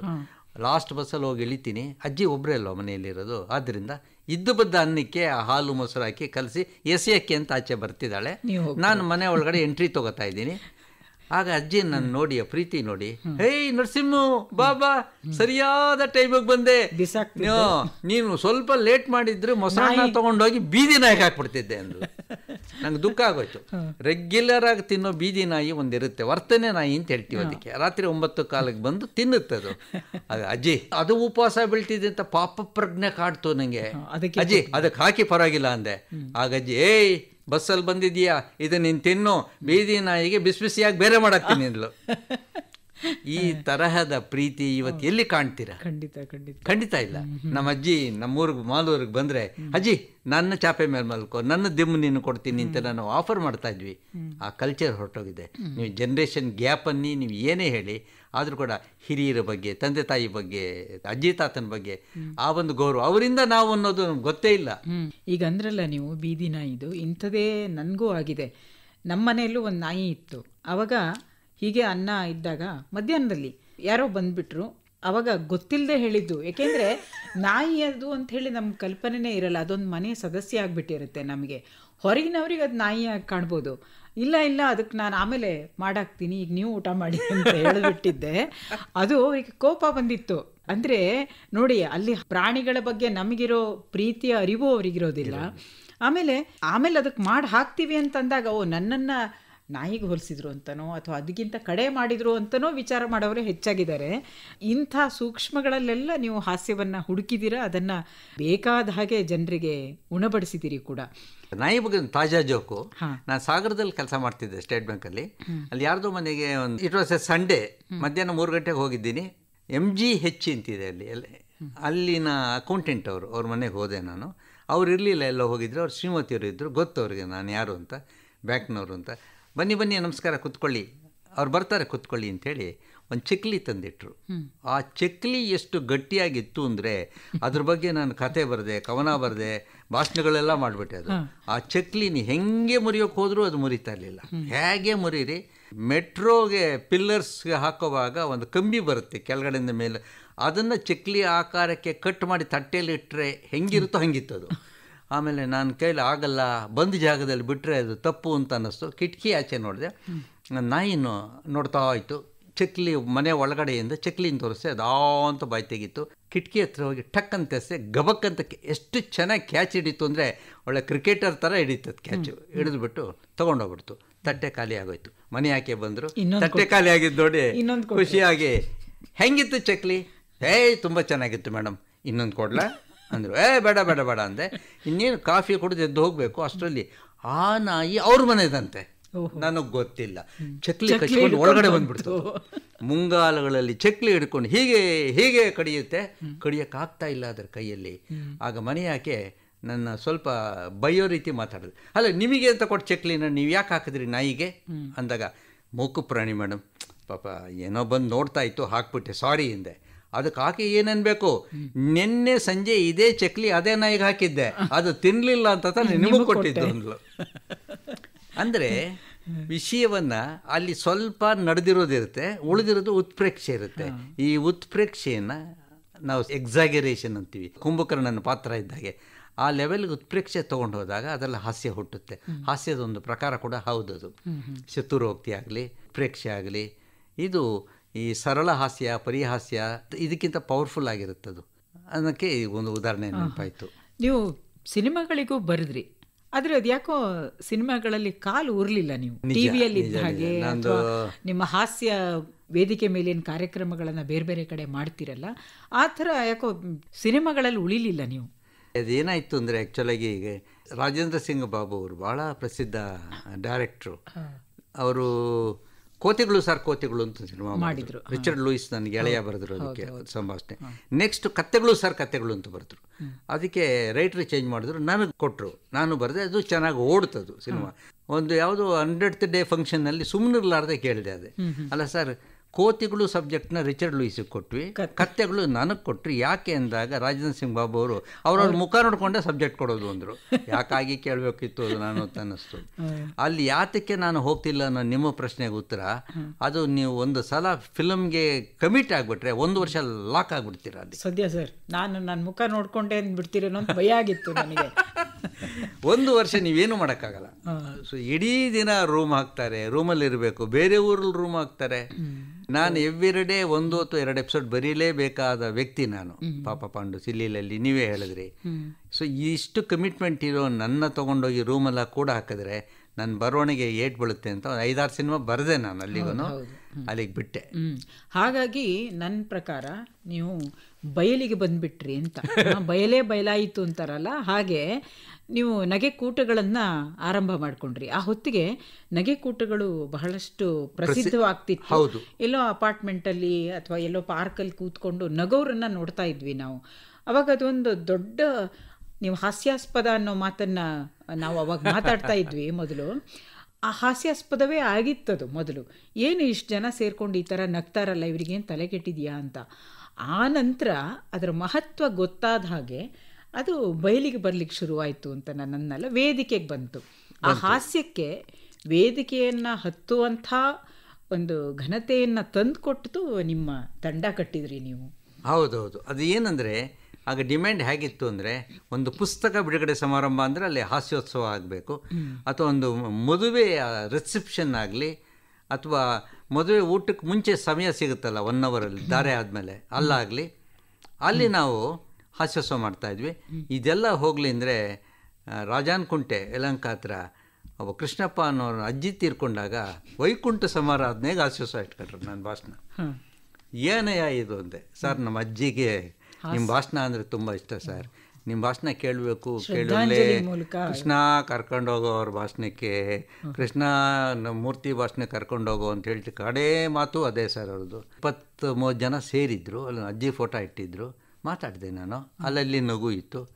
ಮಾತು ಮುಗಿದ ಮೇಲೆ ಕೃಷ್ಣ ಏನನ್ನ ಅಂದರೆ, ನೋಡಿ ಸರ್, ನೀವು ಬಂದಾಗ ಅಜ್ಜಿ ಫೋಟೋ ನೋಡಿದ್ರಿ, ಗಂಭೀರವಾಗಿತ್ತು. ನಿಮ್ಮ ಭಾಷಣ ಕೇಳಿದ್ಮೇಲೆ ನೋಡಿ ಸರ್ ಫೋಟೋ ಈಗ ನಗ್ತಾ ಇದೆ ಅಂತಂದರು. ಆ ಫೋಟೋದಲ್ಲಿ ಅಜ್ಜಿ ನಗ್ತಾ ಇತ್ತು. ಅದು ಚೇಂಜ್ ಆಗಿತ್ತು. ಫೋಟೋ ಚೇಂಜ್ ಅಂದರೆ ಪೋಸು ಭಾವನಾತ್ಮಕವಾಗಿ. ನನಗೆ ರಾತ್ರಿ ಎಲ್ಲ ನಿದ್ದೆನೇ ಬರಲಿಲ್ಲ, ಲೈಟ್ ಹಾಕ್ಕೊಂಡೇ ಮಲಗಿದ್ದೆ. ನಿಮಗೆ ಭಯ ಆಗೋಯ್ತು. ಭಾವನಾತ್ಮಕವಾಗಿ ನೋಡಿ, ಅವರಿಗೆ ನನ್ನ ತಾಯಿನ ಒಂದು ಸಂತೃಪ್ತಿಗೊಳಿಸ್ದೆ ಅಂತ ಮಗನಿಗಿದ್ದಿದ್ದಕ್ಕೆ ಅವರು ಫೋಟೋದಲ್ಲಿ ಅವ್ರಿಗೆ ಹಾಗೆ. ನಮ್ಮ ತಾಯಿ ಕರೋನಾ ಟೈಮಲ್ಲಿ ತೀರ್ಕೊಂಡಾಗ 11ನೇ ದಿನ ಡುಂಡಿರಾಜು ವೈ.ವಿ. ಗುಂಡ್ರಾವ್ ಬಂದು ನಮ್ಮ ತಾಯಿ ಬಗ್ಗೆ ಹಾಸ್ಯ ಮಾತಾಡಿದ್ದಾರೆ. ನಾನೇ ಅವಕಾಶ ಮಾಡಿಕೊಟ್ಟೆ. ಬದುಕಲ್ಲಿ ಬೇಕು, ಆಗೋಗಿದ್ದಕ್ಕೆ ಅಳ್ತಾ ಇರೋದು ಯಾಕೆ ನಾವು? ಈಗ ಒಂದು ಜೋಕ್ ಹೇಳಿದ್ರೆ ಇವತ್ತು ನಗ್ತೀವಿ, ಮತ್ತೆ ಹೇಳಿದ್ರೆ ನೀವು ನಗೋದಿಲ್ಲ 2ನೇ ಸಲ. ಹಾಗೆ ಒಂದು ಅಳು ಪ್ರಸಂಗ, ಒಂದು ದುಃಖದ ಪ್ರಸಂಗ ಒಂದೇ ಸಲ ಅಳಬೇಕು. ಏನು ವರ್ಷ ಪೂರ್ತಿ ಅಳೋದ? ಏನು ನಾಯಿ ಸತ್ತೋಯ್ತಪ್ಪ ಮನೆಯಲ್ಲಿ, 6 ತಿಂಗಳು ಯಾರೋ ಬರ್ತಾರೆ ಮತ್ತೆ ಅಳೋದು, ಇನ್ಯಾರೋ ಬರ್ತಾರೆ ಅಳೋದು. ಒಂದು ಜೋಕಿಗೆ ಒಂದು ನಗೆ ಇದ್ದಂತೆ ಒಂದು ದುಃಖಕ್ಕೆ ಒಂದೇ ಅಳು ಇರಬೇಕು ಅಂತ. ಹೀಗೆ ವೆರೈಟಿ ಮಾಡ್ಲಿಕ್ಕೆ ಹೋಗಿದ್ರಿಂದಲೇ ನೀವು ಎಲ್ಲರೂ ಸೆಲೆಬ್ರಿಟಿಗಳಾಗ್ಬಿಟ್ರಿ ಅವಾಗ, ಅಲ್ವಾ? ಬರೀ ಕರ್ನಾಟಕ ಅಷ್ಟೇ ಅಲ್ಲ, ನಿಮಗೆ ಅಮೇರಿಕಾ, ಇಂಗ್ಲೆಂಡು, ಆಸ್ಟ್ರೇಲಿಯಾ ಮತ್ತು ಎಲ್ಲ ಕೊಲ್ಲಿ ರಾಷ್ಟ್ರಗಳು, ಸೌದಿ ಅರೇಬಿಯಾ, ದುಬೈ, ಎಲ್ಲ ಕಡೆ ಓಡಾಡಿದ್ರಿ. ಅದೇ ಹೇಳಿದ್ನಲ್ಲ ನಾನು, ಯಾವ ಸ್ಟಾರ್ಗಳಿಗೂ ಕಡಿಮೆ ಇಲ್ಲದ ಹಾಗೆ ನೀವು ಖಂಡಾಂತರಗಳಲ್ಲಿ ಹಾಸ್ಯ ಹೊನಲನ್ನು ಹರಿಸಲಿಕ್ಕೆ ಆರಂಭ ಮಾಡಿದ್ರಿ. ನಿಮ್ಮ ಆ ತಂಡ ಕಟ್ಟಿದ್ದು ಮತ್ತು ಈ ಅನುಭವಗಳಿದೆಯಲ್ಲ, ಅದು ಹೇಗಿತ್ತು? ಹೊರ ದೇಶಗಳಲ್ಲಿ ಕನ್ನಡದ ಬಗ್ಗೆ ಒಂದು ಅಭಿಮಾನ ಅಥವಾ ನಿಮ್ಮ ಬಗ್ಗೆ ಒಂದು ಆ ಪ್ರೀತಿ ಏನಿತ್ತಲ್ಲ? ಹೊರಗಡೆ ಇಲ್ಲಿಂದ ಹೋದವರೇ ಅಲ್ಲಿರ್ತಾರೆ, ಅವ್ರ ಮನೆಗೆ ನಮ್ಮನ್ನು ಕರೆಸ್ತಾರೆ. ಕನ್ನಡ ಸಂಘಗಳು ಭಾಳ ಸ್ಟ್ರಾಂಗ್ ಆಗಿವೆ.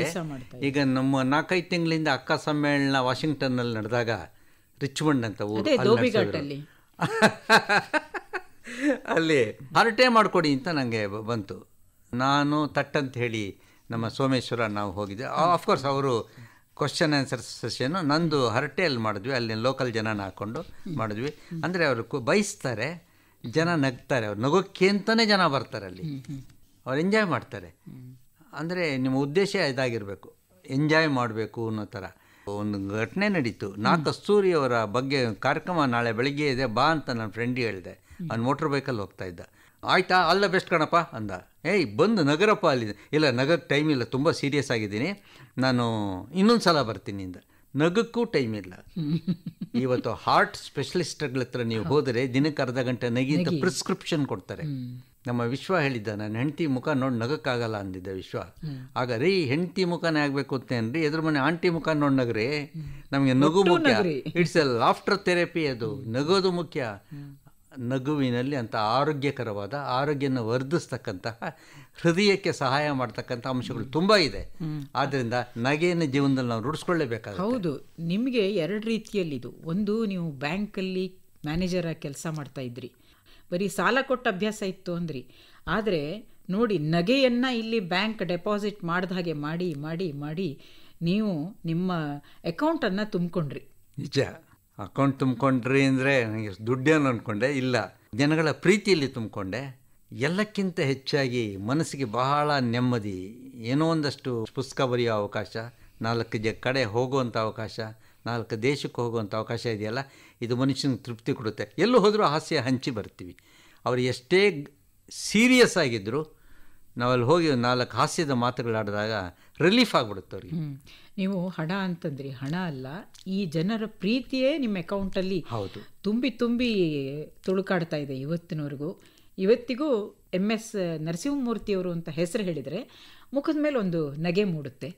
ಹಾಸ್ಯದಲ್ಲಿ ನೀವು ಒಂದು ನಗೆ ಒಂದೇ ಬಾರಿ ಅಂತ ಹೇಳಿದ್ರಿ. ಆದರೆ ಹಾಸ್ಯೋತ್ಸವಗಳು ಕೊನೆಗೆ ಜನರಿಗೆ ಬೇಸರ ತರುವಷ್ಟು ಆಗಲಿಕ್ಕೆ ಹತ್ತುಬಿಟ್ವು, ಎಲ್ಲ ಬಡಾವಣೆಗಳಲ್ಲಿ ಆಗಲಿಕ್ಕೆ ಹತ್ತವು. ಆಮೇಲೆ ಈಗ ಮೂರ್ತಿಯವರಿಗೆ ಬೇರೆ ಜೋಕನ್ನು ಹೇಳುವಂಥ ಸಾಮರ್ಥ್ಯ ಇರ್ಬೋದು, ಎಲ್ಲರಿಗೂ ಇರಲ್ಲ.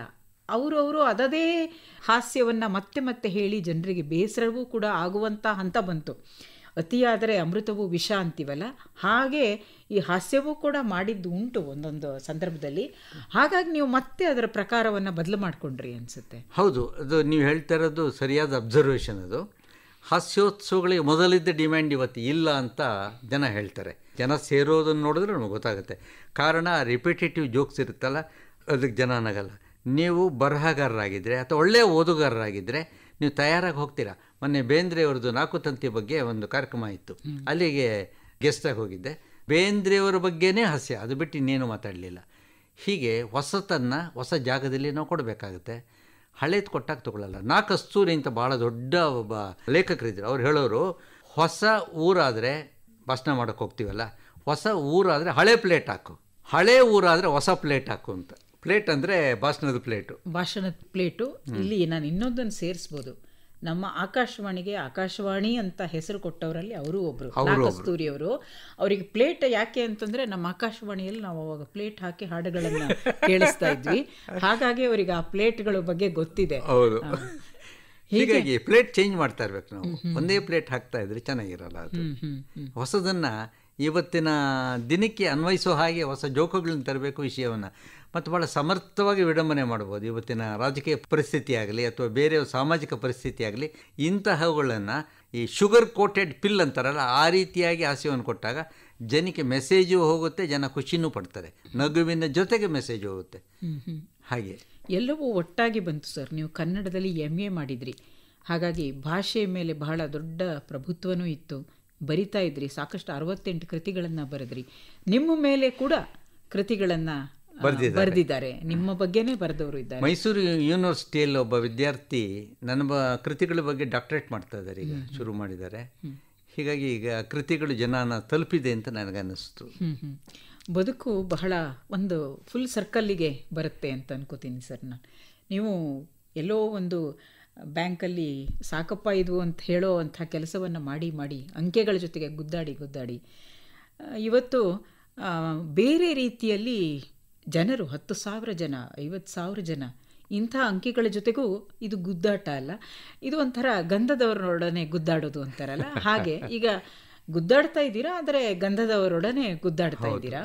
ಇಂಥ ಗುದ್ದಾಟ ಬಹಳ ಅಪರೂಪಕ್ಕೆ ಸಿಗುವಂಥದ್ದು ಮತ್ತು ಬಹಳ ದೊಡ್ಡ ಸುಯೋಗದಿಂದ ಸಿಗುವಂಥದ್ದು. ಇಂಥ ಗಂಧದವರೊಡನೆ ಗುದ್ದಾಟ ನಡೆಸ್ತಾನೇ ಇರಿ. ಈ ನಡೆಸ್ತಾ ಇರೋದಕ್ಕೇ ನಿಮಗೆ ಸಾಕಷ್ಟು ಪ್ರಶಸ್ತಿಗಳು ಬಂದವು. ನಿಮ್ಮ ಕೃತಿಗೆ 2 ಬಾರಿ ಕರ್ನಾಟಕ ಸಾಹಿತ್ಯ ಅಕಾಡೆಮಿ ಪ್ರಶಸ್ತಿ ಬಂತು, ರಾಜ್ಯೋತ್ಸವ ಪ್ರಶಸ್ತಿ ಬಂತು, ಮತ್ತು ಬೇರೆ ಬೇರೆ ವಾಹಿನಿಗಳಲ್ಲಿ ನೀವು ಬರಿತಾ ಇದ್ದಿದ್ದಕ್ಕೆ ಬಹಳ ಪ್ರಮುಖವಾದ ಜೀವಿತಾವಧಿ ಟೆಲಿ ಪ್ರಶಸ್ತಿ ಕೂಡ ಬಂತು. ಇದಕ್ಕೆ ನೀವು ಜೋಕ್ ಹೇಳ್ತೀರೇನೋ, ಇದ್ದಾಗೆ ಜೀವಿತಾವಧಿ ಪ್ರಶಸ್ತಿ ತಗೊಳ್ಳೋದಿದೆಯಲ್ಲ, ಇದು ಕೂಡ ಬಹಳ ಅಪರೂಪಕ್ಕೆ ಸಿಗುವಂಥದ್ದು. ಕೆಂಪೇಗೌಡ ಪ್ರಶಸ್ತಿ ಬಂತು. ಹೀಗೆ ಸಾಕಷ್ಟು ಪ್ರಶಸ್ತಿಗಳು ಬಂದವು. ಇವತ್ತೇನಾಗಿದೆ ಅಂದರೆ, ಹಾಸ್ಯ ಕಲಾವಿದರಿಗೆ ನಾವು ಆವಾಗಲೇ ಹೇಳಿದ ಹಾಗೆ ಒಂದು ಸ್ಟಾರ್ ವ್ಯಾಲ್ಯೂ ಅಂತ ಬಂದಿದೆ. ಬರೀ ಚಲನಚಿತ್ರ ನಟರಷ್ಟೇ ಸ್ಟಾರ್ಗಳಲ್ಲ, ಅಲ್ಲಷ್ಟೇ ನಕ್ಷತ್ರಗಳಿರಲ್ಲ, ಇಲ್ಲೂ ನಕ್ಷತ್ರಗಳಿರ್ತವೆ ಅಂತ ನೀವು ನಿಮ್ಮದೇ ಆದ ಒಂದು ನಕ್ಷತ್ರ ಲೋಕವನ್ನು ಮಾಡಿಕೊಂಡು ವಿಹರಿಸುವಂತಹ ಒಂದು ಪ್ರಭಾವಳಿಯನ್ನು ನೀವು ಮಾಡಿಕೊಂಡ್ರಿ. ಹೌದು ಹೌದು. ಈ ಕಾರ್ಯಕ್ರಮಗಳಿಗೆ ಹೋದಾಗ ಕಾರ್ಯಕ್ರಮ ಮುಗಿದ ತಕ್ಷಣ ಜನ ಸೆಲ್ಫಿಗೆ ಬಂದುಬಿಡ್ತಾರೆ. ಅವರು ಎಷ್ಟು ಜನ ಸುತ್ತುಕೊಳ್ತಾರೆ ಅಂದರೆ ನಮಗೆ ಆಚೆ ಬರೋದೇ ಕಷ್ಟ ಆಗುತ್ತೆ. ಸೊ ಎಷ್ಟೋ ಸಲ ಪೊಲೀಸರ ಸಹಾಯದಿಂದ ನಾವು ವೇದಿಕೆಯಿಂದ ಇಳಿದು ಬಂದಿದ್ದುಂಟು. ಇದು ಜನಗಳ ಪ್ರೀತಿಯನ್ನು ತೋರಿಸುತ್ತೆ. ನಮ್ಮ ಜೊತೆ ಒಂದು ಫೋಟೋ ತೊಗೋಬೇಕು. ಮುಂಚೆ ಆಟೋಗ್ರಾಫ್ ಇತ್ತು, ಆಟೋಗ್ರಾಫ್ ಜಾಗದಲ್ಲಿ ಈಗ ಸೆಲ್ಫಿ ಬಂತು. ಸೆಲ್ಫಿನ ತೊಗೊಳ್ತಾರೆ ಅವರು. ಅಂದರೆ ಜನಕ್ಕೆ ಇಷ್ಟ ಆಗಿದೆ. ಹಾಸ್ಯ ಇಷ್ಟ ಆದಾಗ ಆ ವ್ಯಕ್ತಿ ಇಷ್ಟ ಆಗ್ತಾನೆ. ಹೀಗಾಗಿ ವ್ಯಕ್ತಿ ಜೊತೆಲಿ ಒಂದು ಫೋಟೋ ಇರಬೇಕು ಅನ್ನೋ ಆಸೆ. ಹಾಗೆ ಕಡೆ ಫೋಟೋ ಸರ್ ಅಂತಾರೆ. ಕಡೆ ಫೋಟೋ ನಂದ ಒಂದ ಗೊತ್ತಿಲ್ಲ. ಸೊ ಹೀಗೆ ನಾವು ಟ್ರೈನ್ ಲೇಟ್ ಆಗ್ತಿದೆ ಅಂದರೂ ಕೂಡ ಸರ್ ಒಂದೇ ಒಂದು ಫೋಟೋ ಸರ್ ಅಂತ ಆ ಪ್ರೀತಿಯಿಂದ ಅವರು ತಗೋತಾರೆ. ಟ್ರೈನಲ್ಲಿ ಅಥವಾ ಬಸ್ಸಲ್ಲಿ ಮೆಟ್ರೋನಲ್ಲಿ ಹೋಗ್ತಾರೋವಾಗಲೂ ಕೂಡ ನಾವು ಜನ ಬಂದು ಫೋಟೋಗಳು ತೊಗೊಳ್ಳೋದು ಇವತ್ತು ನಡೆದಿದೆ. ನನಗೊಬ್ಬನಿಗೆ ಮಾತ್ರ ಅಲ್ಲ, ಇದು ಎಲ್ಲ ಹಾಸ್ಯ ಕಲಾವಿದರಿಗೂ ಅನ್ವಯಿಸುತ್ತಾನೆ ಹೇಳೋದು.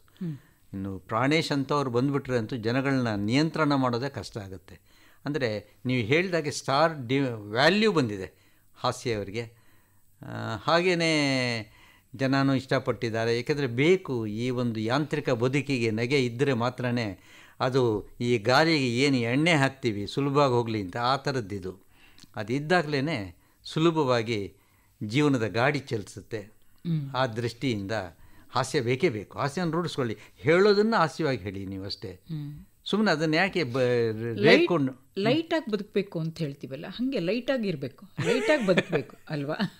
ಲೈಟಾಗಿ ಹಾಗೆ ಲೈಟಾಗಿ ಬದುಕೋದಕ್ಕೆ, ಲೈಟಾಗಿ ಇರೋದಕ್ಕೆ ಕಲಿಸಿದಂಥವ್ರು ನೀವೆಲ್ಲ ಹಾಸ್ಯಗಾರರು, ಹಾಸ್ಯ ಕಲಾವಿದರು. ನಿಮ್ಮನ್ನು ಹಾಸ್ಯ ಕಲಾವಿದರು ಅಂತಲೇ ಹೇಳಬೇಕು. ಏಕೆಂದರೆ ಹಾಸ್ಯ ಬರಹಗಾರರು ಕೂಡ ನೀವು. ಎಲ್ಲ ಈ ಬೇರೆ ಬೇರೆ ಮಾಧ್ಯಮಗಳ ಮೂಲಕ ಸಾಕಷ್ಟು ಜನರಿಗೆ ಬದುಕನ್ನು ಹಗುರಾಗಿಸಿದ್ದೀರ. ಅದಕ್ಕಿಂತ ದೊಡ್ಡ ಪ್ರಶಸ್ತಿ ಇನ್ನೇನು ಬೇಕು ಅಲ್ವೇ? ನಾನು ಆಕಾಶವಾಣಿಯವರು ನನಗೆ ಸಾಕಷ್ಟು ನನ್ನ ಬೆಳವಣಿಗೆಗೆ ತುಂಬ ತುಂಬ ತುಂಬ ಅನುಕೂಲಗಳು ಮಾಡಿಕೊಟ್ರು, ಉತ್ಸಾಹ ಕೊಟ್ಟರು, ಪ್ರೋತ್ಸಾಹ ಕೊಟ್ಟರು. ಆಮೇಲೆ ಈ ಮಟ್ಟಕ್ಕೆ ಬೆಳೆಯೋಕ್ಕೆ ಒಂದು ಕಾಲದಲ್ಲಿ ನಾನು ಆಕಾಶವಾಣಿಯಲ್ಲಿ ಎಚ್ ಎಸ್ ಪಾರ್ವತಿ ಮುಂತಾದವರೆಲ್ಲ ಬೇಕಾದಷ್ಟು ನಾಟಕ ಬರೆಸೋರು. ಆಗ 9:15 ರಾತ್ರಿ ಹಾಸ್ಯ ಭಾಷಣ ಬರೋದು, ಅದರಲ್ಲಿ ಅವಕಾಶ ಕೊಟ್ಟರು. ಹೀಗಾಗಿ ಆಕಾಶವಾಣಿಯ ಒಂದು ಪಾತ್ರ ಎಲ್ಲರ ಜೀವನದಲ್ಲೂ ಭಾಳ ಮುಖ್ಯವಾದ್ದು. ಅದು ನಾನಲ್ಲಿ ನೆನೆಸ್ಕೋತೀನಿ. ಗಂಭೀರವಾದ ವಿಷಯಗಳನ್ನು ಕೂಡ ಹಾಸ್ಯ ನಾಟಕಗಳ ಮುಖಾಂತರ ಆಕಾಶವಾಣಿ ಪ್ರಸಾರ ಮಾಡ್ತು. ಸೊ ಬರೆಯುವಂಥ ಅವಕಾಶ ಸಿಕ್ತು ನನಗೆ. ಸೊ ಇಂಥದ್ದೆಲ್ಲ ಆಗಿದೆ. ಇವತ್ತು ಆಕಾಶವಾಣಿ ತನ್ನ ಪಾಪ್ಯುಲಾರಿಟಿನ ಇಟ್ಕೊಂಡೇ ಇದೆ.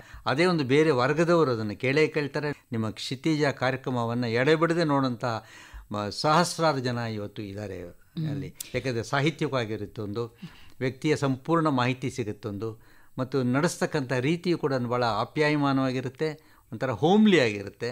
ಆ ದೃಷ್ಟಿಯಿಂದ ಈ ಕ್ಷಿತಿಜ ಕಾರ್ಯಕ್ರಮ ಕೂಡ ಜನ ಇಷ್ಟಪಟ್ಟಿದ್ದಾರೆ. ನನಗಂತೂ ಭಾಳ ಇಷ್ಟ ಇದು. ಹಾಸ್ಯ ಕ್ಷುಲ್ಲಕ ಅನ್ನುವಂಥ ಕಾಲ ಒಂದು ಬಂದುಬಿಟ್ಟಿತ್ತು. ಅದು ಸಿನಿಮಾಗಳ ಮೂಲಕ ಆಗಿರಬಹುದು. ಒಂದು ಕಾಲದಲ್ಲಿ ಬಾಲಕೃಷ್ಣ, ನರಸಿಂಹರಾಜು, ದಿನೇಶ್ ಅಂಥ ಕಲಾವಿದರಿದ್ದಾಗ ಹಾಸ್ಯ ಯಾವ ಮಟ್ಟದಲ್ಲಿತ್ತೋ, ಆನಂತರ ಬೇರೆ ರೀತಿಯಲ್ಲಿ ಕಲಾವಿದರನ್ನು ಹಂಗೆ ಬಳಸ್ಕೊಂಡಿದ್ದರಿಂದಲೋ ಏನೋ ಹಾಸ್ಯ ತನ್ನ ಘನತೆಯನ್ನು ಕಳೆದುಕೊಂಡು ಬಂದಂಥ ಒಂದು ಸಂದರ್ಭ ಕೂಡ ಬಂತು. ಅದು ನಾಟಕದಲ್ಲಾಗಬಹುದು, ಅಥವಾ ಸಿನಿಮಾದಲ್ಲಾಗಬಹುದು, ಅಥವಾ ಪತ್ರಿಕೆಗಳಲ್ಲಿ ಬರುವಂತಹ ಜೋಕ್ಗಳ ಮೂಲಕ ಆಗಿರಬಹುದು. ಹಾಸ್ಯ ಎಷ್ಟು ಘನತೆಯುಳ್ಳದ್ದು ಅನ್ನೋದನ್ನು ಈ 90ರ ದಶಕದಲ್ಲಿ ಬಂದಂಥ ಅನೇಕ ಧಾರಾವಾಹಿಗಳು ಮತ್ತು ಅನೇಕ ಬರಹಗಳು ತೋರಿಸ್ಕೊಟ್ವು. ಅವುಗಳ ಹಿಂದೆ ನಿಮ್ಮಂಥ ಅನೇಕರಿದ್ದರು. ಅವರು ಹಾಸ್ಯವನ್ನಷ್ಟೇ ಸಮೃದ್ಧಗೊಳಿಸಲಿಲ್ಲ, ಹಾಸ್ಯ ಸಾಹಿತ್ಯವನ್ನು ಸಮೃದ್ಧಗೊಳಿಸಿದರು, ಮತ್ತು ಜನತೆಯ ಬದುಕನ್ನು ಸಮೃದ್ಧಗೊಳಿಸಿದರು. ನಮ್ಮ DVG ಅವರು ಹೇಳ್ತಾರೆ, ನಗುವು ಸಹಜದ ಧರ್ಮ, ನಗಿಸುವುದು ಪರಧರ್ಮ ಅಂತ. ಆ ಪರಧರ್ಮವನ್ನು ನೀವು ಬಹಳ ಪ್ರೀತಿಯಿಂದ ಅಪ್ಕೊಂಡ್ರಿ. ಮತ್ತು ಅದಕ್ಕೆ ಜನರೂ ಕೂಡ ನಗುವ ಕೇಳುತ್ತ ನಗುವದತಿಶಯದ ಧರ್ಮ ಅಂತ ತಿಳ್ಕೊಂಡ್ರು. ಹಾಗಾಗಿ ಇಂಥ ಒಂದು ಈ ಪರಧರ್ಮವನ್ನು ಹಾಗೂ ಧರ್ಮವನ್ನು ಸದಾಕಾಲ ನಿಭಾಯಿಸುವಂತಹ ಒಂದು ಮಾರ್ಗದಲ್ಲಿ ನೀವು ಇರಿ ಅನ್ನುವ ಹಾರೈಕೆ ನಮ್ಮ ಎಲ್ಲ ಶ್ರೋತೃಗಳ ಮೂಲಕ. ನಮ್ಮ ಕಾರ್ಯಕ್ರಮದಲ್ಲಿ ಭಾಗವಹಿಸಿದ್ದಕ್ಕೆ ನಿಮಗೆ ಧನ್ಯವಾದಗಳು. ನಮಸ್ಕಾರ. ನಮಸ್ಕಾರ.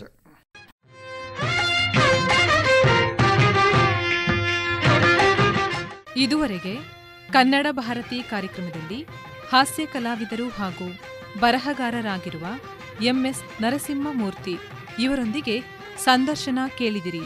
ಸಂದರ್ಶಕರು ನೂತನ S ಕದಂ. ನಿರ್ಮಾಣ ನಂದನ್ ಕುಮಾರ್ LO.